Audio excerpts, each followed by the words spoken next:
litigación oral en materia civil. Vamos a partir este tema de la litigación civil al revés de lo que cronológicamente ocurre en los procesos judiciales civiles. ¿En qué sentido al revés?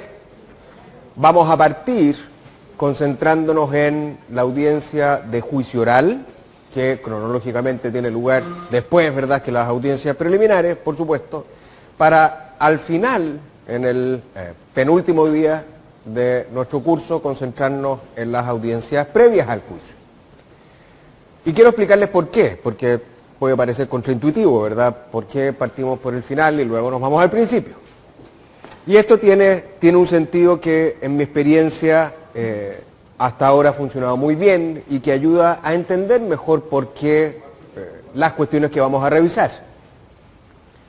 ¿Por qué partimos por el juicio oral? Partimos por el juicio oral porque todo lo que ocurre antes de la audiencia de juicio oral es para o evitar ese juicio oral, tratando de llegar a algún acuerdo que evite llegar a este ejercicio tan complejo y caro, o si va a haber juicio oral, para prepararlo correctamente, ¿verdad?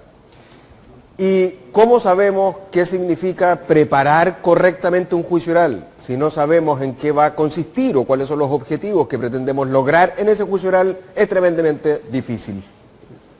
¿Cómo hacer la selección de la prueba? ¿Cómo determinar su pertinencia si uno no conoce, en primer lugar, qué es lo que esperamos que ese juicio oral produzca? Y por lo tanto, a pesar de que el juicio oral es al final, quiero trabajar con ustedes ese juicio oral primero y entrando en todas las dificultades, complejidades y profundidades de la litigación en un juicio oral, porque eso ayuda, créanme, ayuda muchísimo a entender luego cuando estamos en la audiencia preliminar, en la audiencia preparatoria. Preparando ese juicio oral, lo preparamos mucho mejor cuando ya entendemos qué es lo que queremos lograr, con qué profundidad lo queremos lograr. Esa es la razón por la cual damos vuelta la cronología. Partimos primero por el juicio oral. Bien. En los sistemas por audiencia, que a mí me gusta más hablar de sistemas por audiencias que audiencias de juicio oral, porque como decía Jaime en su presentación anterior, la oralidad, esto no se trata de la oralidad y hacer las cosas oralmente o verbalmente. La oralidad es un método de trabajo y ese método se expresa desde mi punto de vista, y vamos a ir viendo por qué mientras avancemos, mucho mejor en la idea de sistema por audiencias. La audiencia implica un método de trabajo distinto del sistema por expediente, que sería su paralelo. Y muchas veces ocurre que cuando pasamos de un sistema por expediente a un sistema por audiencia, no usamos siempre correctamente la nomenclatura del nuevo sistema, porque evidentemente es nuevo y tiene muchas ideas en su sustancia, en el fondo, que lo identifican de la otra. Cuando en estos 4 días hablemos de juicio, cuando hablemos del juicio y que en el juicio pasa tal cosa y en el juicio pretendemos obtener tales resultados, nos vamos a estar refiriendo solo estrictamente a la audiencia de juicio oral. ¿Por qué se los digo? Porque muchas veces en los sistemas por expediente uno habla de juicio y al hablar de juicio está significando varias cosas distintas. A veces es el probatorio, el juicio, a veces el juicio es todo el proceso judicial por completo, incluyendo la demanda, digamos, el expediente es el juicio, se materializa, se cosifica, ¿verdad?, el proceso judicial en esta materialidad, que son los papeles que están en esa carpeta judicial que se llama expediente o como sea. Una de las virtudes que tiene el sistema por audiencia es que vuelve a su, yo les diría, su cauce más natural a cada una de las distintas instituciones que tenemos.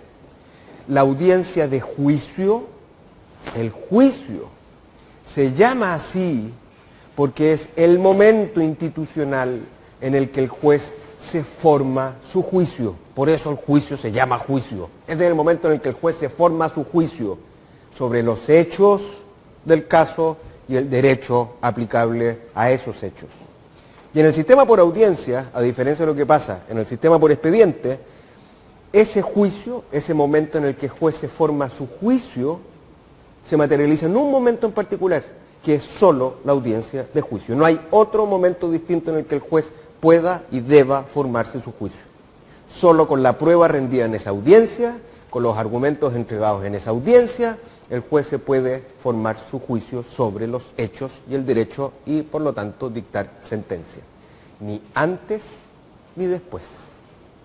Solo ahí. Y entonces, de nuevo, cuando hablemos de juicio, nos vamos a estar refiriendo estrictamente a la audiencia de juicio oral. Nada más. Luego, en la metodología para litigar en un juicio y recibir, por supuesto, la prueba de los litigantes y toda la actividad probatoria en el juicio, lo que vamos a hacer es recibir la prueba, recibir los argumentos de las partes sobre la prueba, los hechos que se prueban con ella y el derecho aplicable a ese caso, y tomar la decisión, ¿verdad? Dictar sentencia. Eso está claro, no hay problema, es fácil. Lo más dificultoso, en cambio, lo más difícil es entender para litigar correctamente en la audiencia de juicio de que no se trata el juicio. Para los litigantes al menos, el juicio no debe ser un momento para investigar. Y cuando uno entiende esto, la manera de trabajar para preparar la litigación en ese juicio es totalmente distinta. Si un litigante en alguna de sus audiencias de juicio hace una pregunta honesta, entonces ustedes ya saben que ese litigante no está haciendo su trabajo. No quiero decir con esto que los litigantes tengan que hacer preguntas deshonestas, ni que su actuar sea deshonesto. Una pregunta honesta, o una pregunta real, ¿verdad? Es una pregunta que ocurre, que se realiza, cuando uno no conoce la respuesta, ¿cierto? ¿Qué hora es? Les pregunto a ustedes. Si yo sé qué hora es ya, y les hago esta pregunta, es que hay gato encerrado, ¿verdad? Les estoy tomando el pelo. Aquí hay alguna trampa, hay en alguna parte, porque el diablo me pregunta algo que ya sabe, ¿cierto? Una pregunta honesta sería esa, la pregunta cuya respuesta uno no conoce y quiere informarse, ¿cierto? Un litigante no hace eso, no debe hacer eso en un juicio. Jamás debe preguntar algo cuya respuesta no conoce. Los litigantes, cuando hacen bien su trabajo, ¿verdad? Y por eso es que los abogados litigantes son una parte muy importante, su entrenamiento es muy importante para que todo el sistema funcione como corresponde y cada uno haga lo que tenga que hacer, y no que tengamos después a jueces que tienen que estar haciendo medio de litigante, porque como el litigante no hace su tarea, yo lo tengo que suplir y se nos enreda todo el sistema, ¿verdad? Cuando un litigante hace su trabajo en la audiencia de juicio oral, no hace preguntas cuya respuesta no conoce.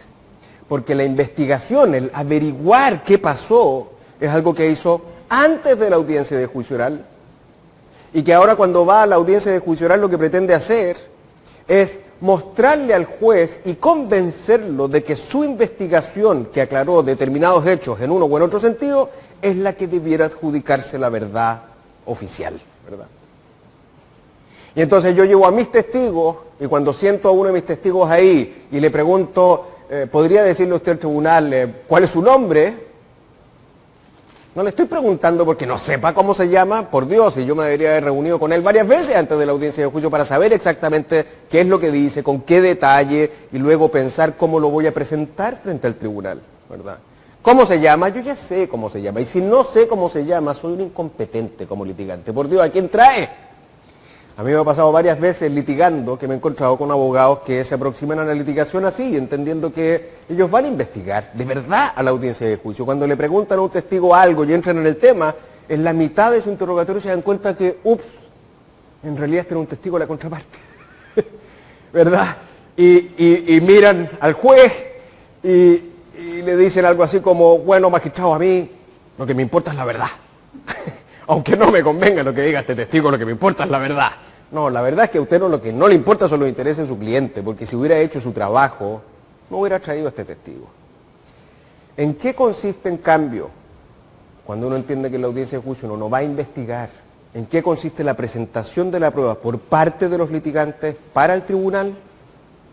En presentarlos de la manera más efectiva posible para que lo que declaran, la información que incorporan en el juicio, sea comprendida de la mejor manera posible también por el tribunal, de la manera más persuasiva y ordenada, encaminada a hacerle fácil al tribunal encontrarme la razón. Eso es lo que ese litigante debiera pretender. El litigante no está investigando entonces cuando le pregunta qué pasó el 13 de mayo. Él sabe qué es lo que ese testigo dice que pasó el 13 de mayo, pero el tribunal no lo sabe, ¿verdad? Y su ejercicio, por lo tanto, va a estar encaminado a que lo sepa de la manera más potente, persuasiva, entendible posible para que el tribunal esté de acuerdo con ese litigante en que las cosas ocurrieron así, ¿verdad? Entonces, un litigante que cree que en el juicio va a ir a investigar y de verdad comenzar a averiguar de qué se trata esto, es un litigante que no está haciendo su trabajo como esperaríamos de él.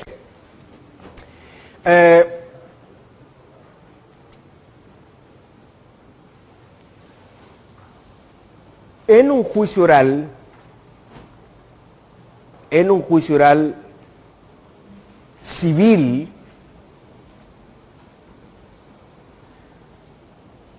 van a recibir prueba respecto de ciertos hechos que satisfacen determinados elementos que la ley exige se cumplan para que la pretensión del que está demandando, ¿verdad?, sea aceptada por el tribunal.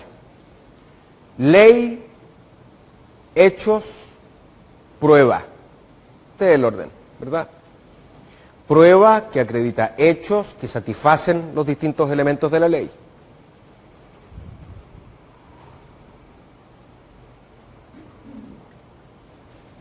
Y el juicio oral en este esquema, el juicio oral no está hecho para resolver cualquier tipo de conflictos que involucren alguno de estos tres elementos de cualquier litigación. No está hecho para resolver cualquier conflicto en alguno de estos niveles.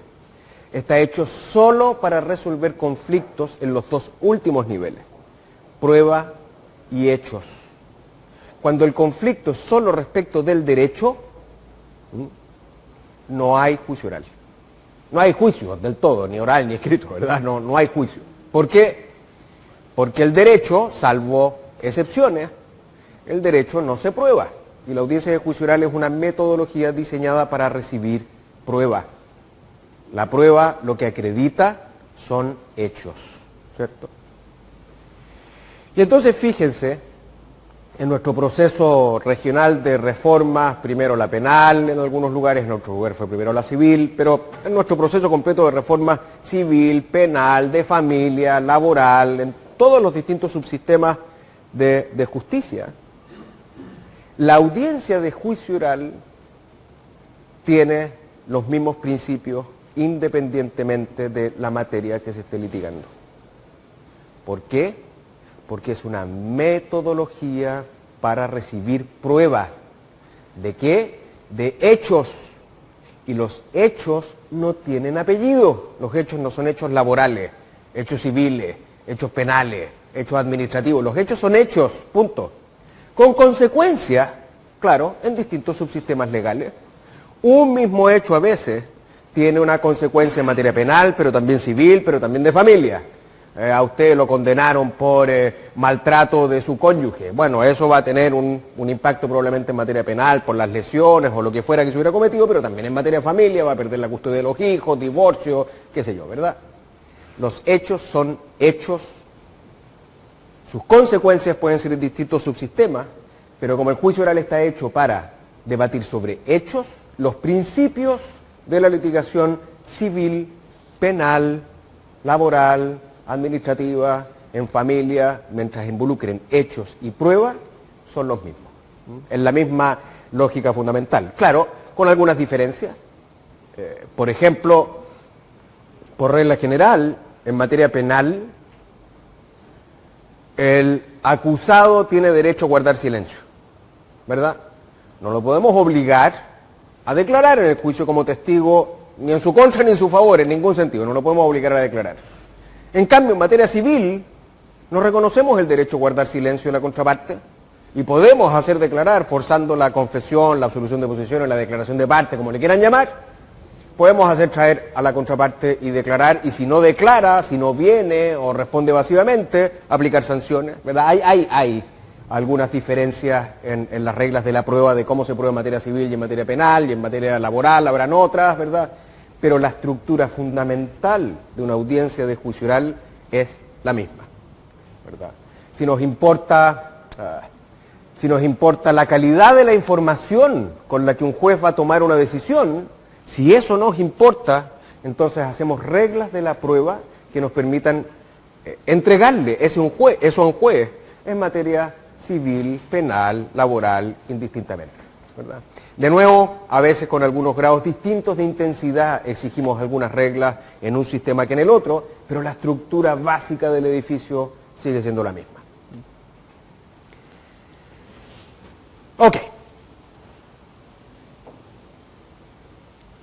Si son jueces en un sistema con un juicio oral, son jueces que van a tener que entender en esa audiencia qué diablos están haciendo los litigantes, ¿verdad? Cómo resolvemos una objeción, cómo nos adelantamos a una objeción fácil, diría uno en principio, de impertinencia, por ejemplo, de una pregunta. Cómo, para no ser injustos, cómo resolver correctamente una objeción de impertinencia sin entender qué significa una teoría del caso, sin entender exactamente qué es lo que está haciendo ese litigante para probar su caso, que no implica solamente probar un hecho en blanco y negro, sino que un contexto, que no siempre está explícito y que la prueba puede parecer no directamente yendo a probar un hecho nuclear del caso, pero sí indirectamente un hecho que está cerca y que en conjunto con otros hacen más creíble ese caso, esa presentación de ese caso. Y si empezamos a dejar afuera eso porque entendemos que aquí el hecho a probar era tal y resulta que este es un poco accesorio, pero que en conjunto con los otros construyen indicios suficientes para que la balanza más se vaya para otro lado, podemos estar cometiendo una tremenda injusticia. Es fundamental entonces que como un juez en un sistema por audiencia sepamos qué es básicamente lo que los litigantes están haciendo y que conozcan y experimenten además las dificultades de hacerlo. Hacer un contraexamen a un testigo hostil que no me quiere ayudar, que eventualmente tiene interés en el resultado del juicio, no es nada de fácil, no es nada de fácil. Y si ustedes empiezan a perder la paciencia porque el abogado ha hecho 2 o 3, 4, 5 preguntas y no logra llegar todavía al punto y dicen, oiga, pero ya, hasta aquí llegamos, suficiente, me está haciendo perder el tiempo, bueno, hagan un contraexamen primero a ver si luego van a tener esa misma actitud. Es difícil enfrentarse a un testigo hostil, tratar de obtener respuestas. No es un trabajo sencillo. Probablemente van a tener un poco más de laxitud con ese litigante si es que han pasado por esta experiencia primero. Los invito a que pasemos por esa experiencia. Vamos a ver algunos ejemplos, de hecho, de cómo se hace y luego lo van a hacer ustedes también. Tenemos un caso con el que vamos a trabajar y que vamos a preparar para litigarlo y hacer una simulación. Ustedes ahora van a cambiarse de lado y van a ser litigantes por un momento para que vivan también esa experiencia. En el juicio, lo que hay es un trabajo eminentemente estratégico. Si tuviéramos que encontrar un nombre a la litigación en juicio, yo les diría que ese nombre se llama estrategia. Este es un trabajo eminentemente estratégico. Y esto puede significar muchas cosas que estamos dispuestos a aceptar y otras que no, ¿verdad? Y para graficar dónde está el límite y qué estaríamos dispuestos o no a aceptar como estrategia legítima de los litigantes, les voy a contar un ejemplo. Hace muchos años atrás, en un curso de capacitación en este caso era para la reforma procesal penal, un abogado que se dedicaba a litigar en materia civil con expediente, dijo, yo tengo un ejemplo, profesor, de estrategia, yo le voy a contar cuál es mi estrategia, se lo voy a contar a ustedes, compañeros, no me la usen en contra mía, eso sí, les voy a contar cuál es mi estrategia. Como este era sistema por expediente escrito, decía que hacía lo siguiente, yo generalmente, dice él, soy abogado por el demandado, y entonces preparo concienzudamente, con detalle, un incidente de nulidad, algo que, aceptado por el tribunal, echa abajo por completo las pretensiones del demandante. Preparo mi escrito de 200 páginas con jurisprudencia, doctrina, argumentos, total, completo, un misil. Y una vez que lo tengo listo, imprimo todas las copias que corresponden para el demandante, para el tribunal, una misma que me llevo yo, llevo copias para todo el mundo. Llego al tribunal y la presento, y aquí empezaba la estrategia ya más en detalle.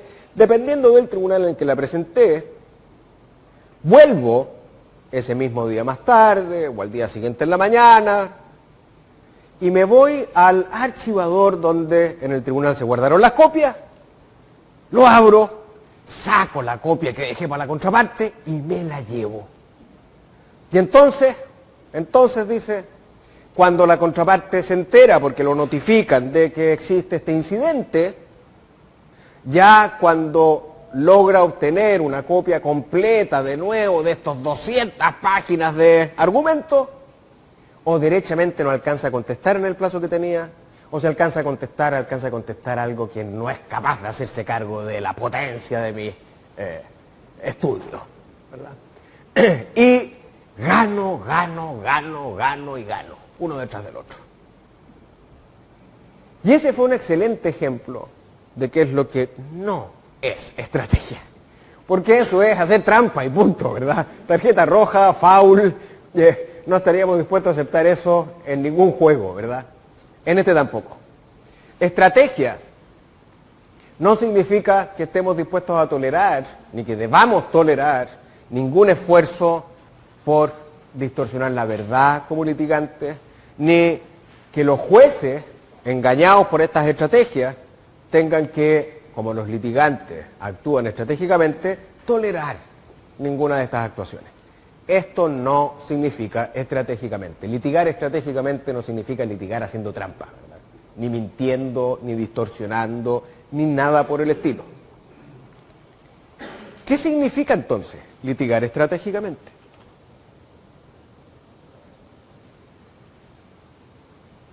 Significa una idea tan sencilla, pero tan potente, que cuando uno adecúa su trabajo de litigación a esta idea, pasan cosas maravillosas.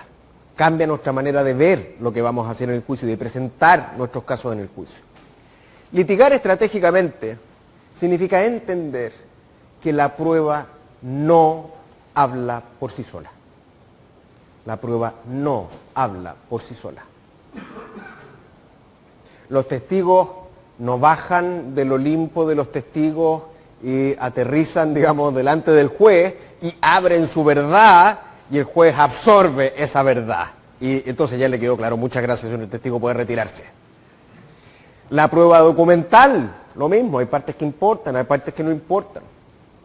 ¿Dónde está lo relevante en cada uno de ellos y desde qué punto de vista se puede leer lo mismo y significar dos cosas distintas? Uno no es capaz de, al menos con la mayoría de la prueba, ¿verdad?, que no es autoevidente, de hacer necesariamente de la misma manera en que el litigante lo pretende, los vínculos entre los distintos medios de prueba que tenemos. A veces hay un testigo con un perito y varios documentos y fotografías y un video. Ok, ¿cuáles son los puntos relevantes de cada uno de ellos que me permiten saber de qué se trata este caso y qué tiene que ver esto con esto y esto con esto y que me dibujan finalmente el caso que yo le estoy presentando al juez? Ustedes han visto en estos cuadernillos de niños que generalmente vienen una figura solo con puntos, ¿verdad? Hay un número 1, 2, 3, 4 y los niños tienen que unir los puntos y finalmente ahí ¡up!, aparece el dinosaurio, ¿verdad?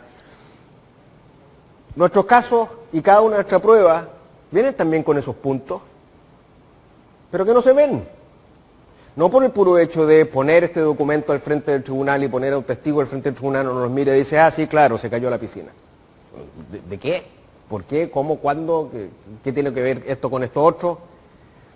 Hacer hablar la prueba significa que los litigantes tienen el desafío de facilitarle a los jueces identificar cuáles son todos los puntos, por ejemplo, que vinculan una prueba con la otra y dibujen su caso. Si ustedes este mismo punteo del cuadernillo de niños lo hacen en otro orden, teniendo los mismos puntos ahí, en lugar de un dinosaurio les va a aparecer una gaviota, no tengo idea, un pájaro distinto, ¿verdad? Todo puede ser visto desde distintos puntos de vista y llevado a distintas conclusiones. Es una forma de ver la prueba, y esa forma de ver la prueba no es espontánea. Imagínense que van a un restaurante y piden una sopa que tenga mariscos, algún tipo de caldillo de mariscos o algo por el estilo. Y piden eso, y 5 minutos después aparece el mozo con una bandeja grande en la que viene un jarro de agua con agua hirviendo, unos mariscos en su concha, cerrados, ni siquiera cocidos, sal y algunos otros ingredientes, y se los pone en la mesa y le dice, señora, aquí está su caldillo marisco. Yo no, mire, dice, no, pues a ver, un segundo. Yo si vine a un restaurante fue porque quiero que esto me lo traigan preparado, no le pedí que me trajeran los ingredientes de este caldillo marisco, yo lo que le pedí fue un caldillo de marisco preparado, ¿verdad? Y quiero que sea rico y bueno, porque o si no, no pago la diferencia, lo hago yo en mi casa, ¿cierto? Cuando un abogado litigante lo que hace es llevarle al juez la prueba como materia prima, digamos. Juez, aquí tiene los documentos. Juez, ahí está el testigo, pregúntele. Juez, qué sé yo, ¿verdad? Hable usted con la prueba y vea qué significa, porque significa una sola cosa, como algo va a poder significar dos o más cosas al mismo tiempo, ¿verdad? Significa una sola cosa, estamos haciendo exactamente lo mismo que ese mozo en ese restaurante. Estoy diciendo, tome, aquí está la materia prima. Con eso, usted prepare lo que quiera, evidentemente va a terminar un caldillo de marisco, y resulta que no, pues yo agarré el agua hirviendo y en lugar de ponerse en el último lugar lo puse primero y terminé con mariscos cocidos, ¿verdad? Y no con un caldillo de marisco, porque con los mismos ingredientes se pueden hacer dos platos distintos. Cuando un abogado litigante llega donde ustedes y les lleva la prueba de esa manera, ese no es un abogado litigante, ese es dueño de una empresa de transporte, digamos, lo que su trabajo consiste en poner papeles adentro de un taxi y a unas personas que son testigos y llevárselos para que ustedes vean qué diablos hacen con eso, ¿verdad? Un litigante lo que hace no es presentarles pruebas, un litigante lo que debe hacer es presentarles un caso, que es la prueba más valor agregado, digamos, que es lo que nos espera de los litigantes. Esa es la función que un litigante cumple dentro de un sistema de justicia criminal. No ser acarreador de pruebas, y vea usted, juez, cómo la arma y qué vínculo tiene una cosa con la otra, y si lo ordena así le va a salir un dinosaurio y ya está una flor, ¿verdad? El trabajo de un abogado litigante es este otro, es presentarles un caso. Y para presentar un caso, lo primero que hay que hacer es entender que la prueba no habla por sí sola, y que si la prueba no habla por sí sola, entonces alguien la tiene que hacer hablar. Y la puede hacer hablar el litigante que presenta esa prueba, si hace su trabajo correctamente, pero si no lo hace, lo va a hacer la contraparte. Y si la contraparte hace hablar a la prueba que yo traigo, la va a hacer hablar, por supuesto, desde el punto de vista que más le conviene, ¿verdad? Y si no lo hace nadie, quizás lo va a hacer el juez, pero alguien lo va a hacer. La prueba siempre se hace hablar desde una perspectiva, porque hay 1000 perspectivas disponibles siempre para todo.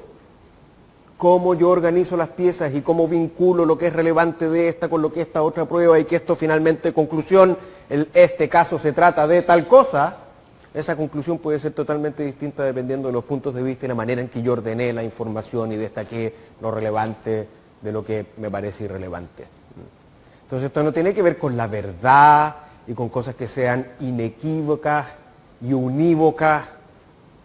Un mismo caso litigado por distintos abogados litigantes, son dos casos distintos, con la misma prueba. Yo lo he vivido en las simulaciones múltiples con un mismo caso, que un mismo caso podría haber terminado de una manera u otra distinta, dependiendo de la habilidad de los litigantes. Pero también en los casos reales, en que un juicio se anula y se vuelve a hacer. Son dos juicios diferentes. Son dos juicios diferentes. La misma prueba, la misma información, ordenada de una manera distinta, en que yo ya sé cómo el otro va a destacar este punto, entonces yo reforcé por este otro lado. Son dos casos diferentes. No es la misma prueba, a pesar de que sea la misma persona declarando, no es lo mismo. Todo depende del punto de vista desde el cual uno se acerque. Y para hacer esto, para hacer hablar la prueba de la manera más efectiva posible, para intentar convencer a un juez de que mi punto de vista es el que debe prevalecer, hay técnicas. Porque si hay que hacer hablar la prueba, uno lo puede hacer hablar bien o lo puede hacer hablar mal. Y uno puede tener toda la razón y tener toda la verdad de su lado y perder igual, porque no la hice hablar bien. Esto no es un hecho, no es blanco-negro, no es una cuestión dura y objetiva. Es relativo, depende de cómo se ejecute, depende de si entiendo o no que hay que hacer hablar la prueba. Y entonces, ¿qué es lo que hace, por ejemplo, un litigante que no entiende que la prueba hay que hacerla hablar? Lo que hace es traer toda la información disponible, toda, sin distinguir cuál importa de cuál no importa. Ensucia su caso. Imagínense de nuevo los puntos que unimos para dibujar al dinosaurio. Bueno, ahora pongámosle entre medio otros puntos más y tiramos rayas de allá y para acá, y uno dice, bueno, ¿y dónde quedó el dinosaurio perdido entre todas estas líneas que hay aquí? ¿Verdad? Traigo un montón de información que hacen ruido y que no permiten ver entonces la información sustancial, la que importa, dificultan el entendimiento. Y al dificultar eso, se dificultan tremendamente también hacer las relaciones entre la información que importa de una prueba de la otra y tener una imagen general entonces del caso, finalmente. Y hace que la prueba importante, la información relevante de cada prueba pase inadvertida y finalmente que pierda credibilidad el caso en su conjunto. Porque no se entiende, una de las primeras cosas que uno se fija a la hora de creer o no creer en algo es si lo entiendo o no lo entiendo, ¿verdad? Si yo no entiendo alguna versión de cómo ocurrieron las cosas, me parece poco creíble, poco confiable, ¿verdad? ¿Qué es lo que hace en cambio un litigante que entiende que hay que litigar estratégicamente? Esto significa hacer hablar la prueba. Primero, entrega toda la información relevante. La información que es real, pero irrelevante, la elimina del paisaje. De alguna manera, en este sentido, los abogados litigantes son editores, digamos, tienen un trabajo de edición. Eligen qué van a contar, no para ocultar, para que la historia que quieran contar sea contada de la manera más eficaz posible y más creíble y persuasiva posible, para que en primer lugar se entienda y que no quede lleno de información que hace ruido y que no calza con la imagen que quiero mostrar. Se eliminan entonces todos los detalles insignificantes e irrelevantes y la prueba se presenta en un orden que le facilite al juez entender qué es lo que quiero probar, qué es lo que quiero decir, cuál es la historia que quiero corroborar en el tribunal. Para esto, para hacer esto de esta manera, hacer hablar la prueba de una manera eficiente, hay muchas técnicas de litigación vinculadas, muchas, no hay solo una, son varias. Y la primera, y probablemente la más importante, es la columna vertebral de la construcción de un caso desde el punto de vista estratégico. La primera de ellas es la teoría del caso. ¿Cómo construimos un caso persuasivo, coherente, con esta herramienta que está aquí? La teoría del caso. Que, como vamos a ver, esto no es solo importante para ustedes como jueces, para entender qué es lo que los litigantes hacen, sino que también es importante para ustedes como jueces porque es un método que también ayuda a ordenar la información que se produce en un juicio para poder tomar decisiones también. O sea, es un método también de razonamiento judicial en este sentido. Ok, ¿en qué consiste la teoría del caso? En principio, y luego voy a modificar esta idea, en principio podríamos definir una teoría del caso como la versión que cada uno de los litigantes tiene de lo que, entre comillas, realmente ocurrió, su versión de la verdad, qué fue lo que pasó. Si estamos en un juicio oral, deben haber dos distintas versiones, distintas, sobre cómo ocurrieron las cosas, de hecho, ¿verdad? Porque vamos al juicio a debatir sobre hechos, no sobre el derecho, ¿verdad? Hay dos versiones de hecho distintas, tan distintas y tan relevantemente distintas que si una es creída, la decisión judicial es A, y la otra, o si la otra es creída, la decisión judicial es B. Si no fuera así, si la controversia no fuera así de sustancial, entonces tampoco hay audiencia de juicio, ¿verdad? Tenemos dos versiones diferentes de cómo ocurrieron las cosas.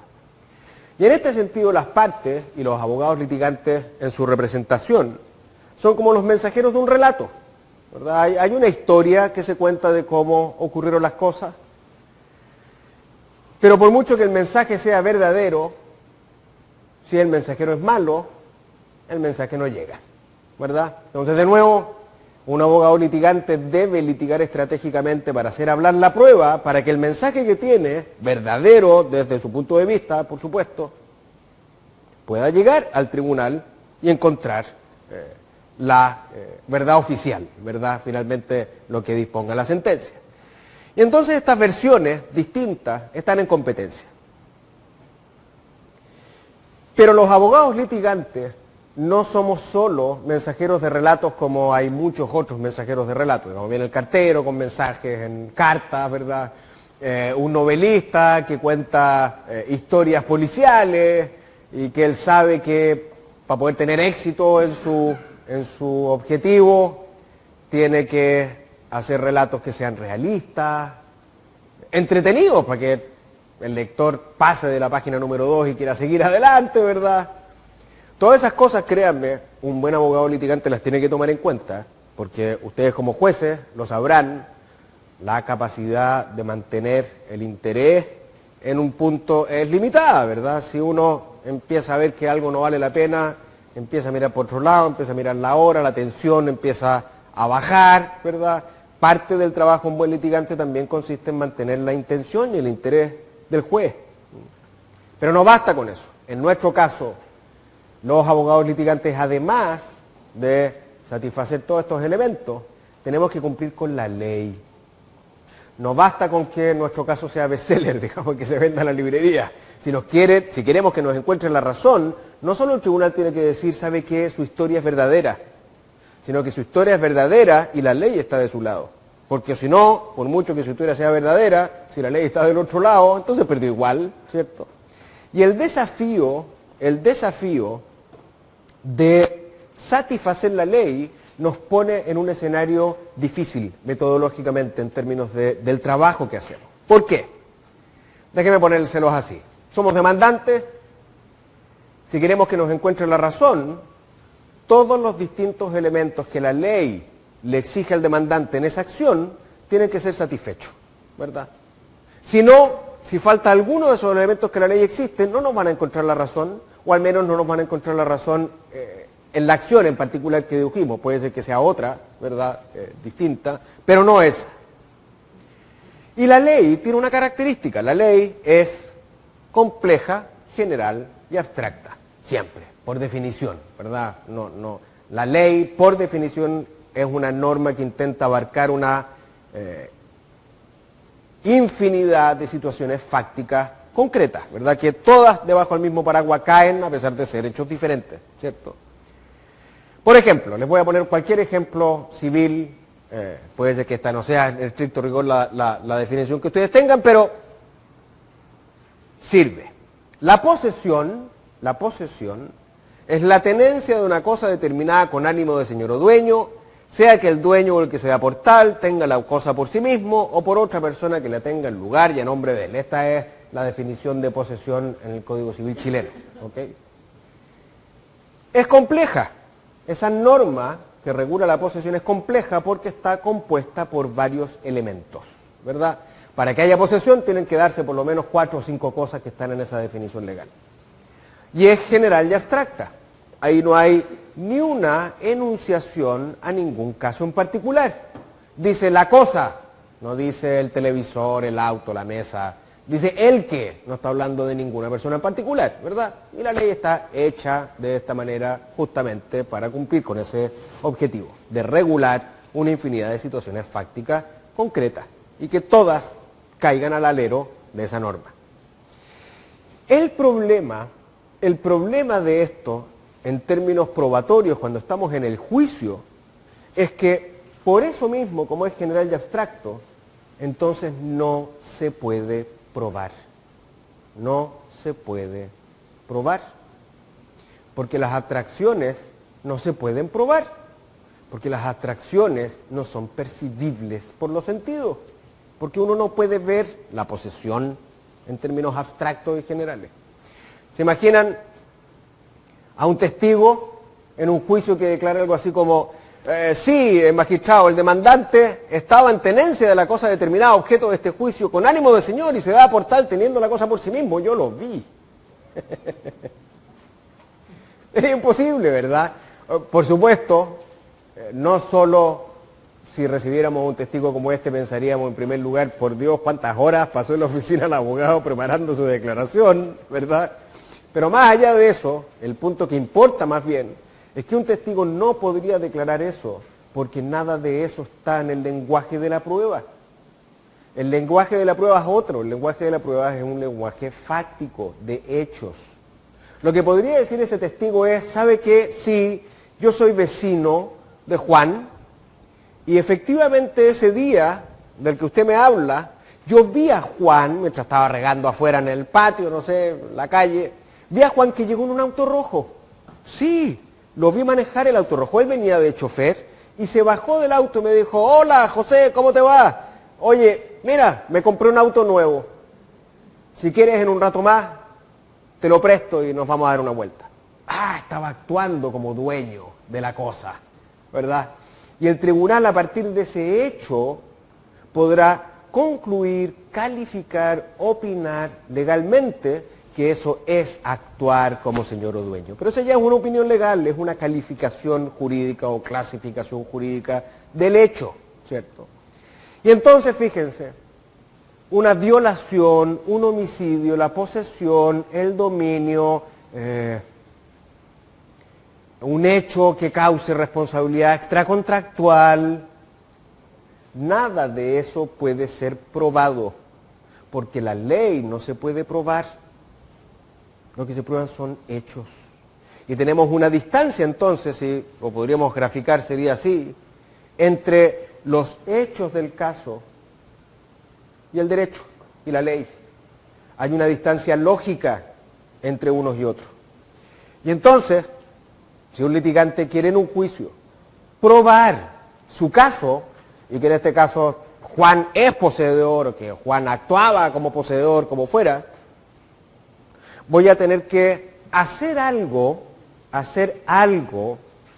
para saltar, para cubrir la distancia lógica que hay entre los hechos de mi caso y la ley.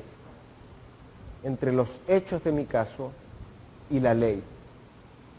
Imagínense que estuviéramos en la prehistoria y yo llegara donde el jefe de la tribu y le dijera, oiga jefe, mire, aquí tengo agua, mire agua, y la toca y dice, sí, agua, moja, agua.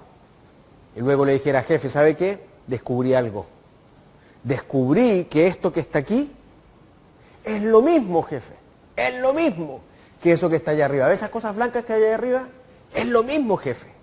Y el jefe me mira y me dice, ¿y tú qué fumaste? ¿Cómo que es lo mismo, verdad? Jefe, le prometo, agua en su formato físico líquido, agua en formato físico gaseoso, es lo mismo, jefe. con los hechos del caso y el derecho nos pasa lo mismo. ¿Cómo convencemos a alguien, cómo hacemos el ejercicio? Es decir, esto concreto y percibible por los sentidos que está aquí, que son los hechos de lo que ocurrió, es lo mismo que esa definición legal abstracta que está allá arriba. ¿Cómo los vinculo? ¿Verdad? En algunos casos es fácil, dependiendo del formato en que esté hecha la norma, ¿verdad? Pero en otros es mucho más difícil.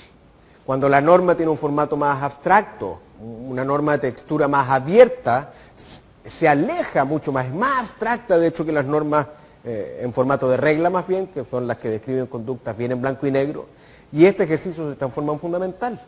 ¿Cómo vinculo los hechos del caso con esa norma general y abstracta que no está hablando de esos hechos en particular, pero que yo digo que es lo mismo, pero en un formato físico distinto, ¿verdad?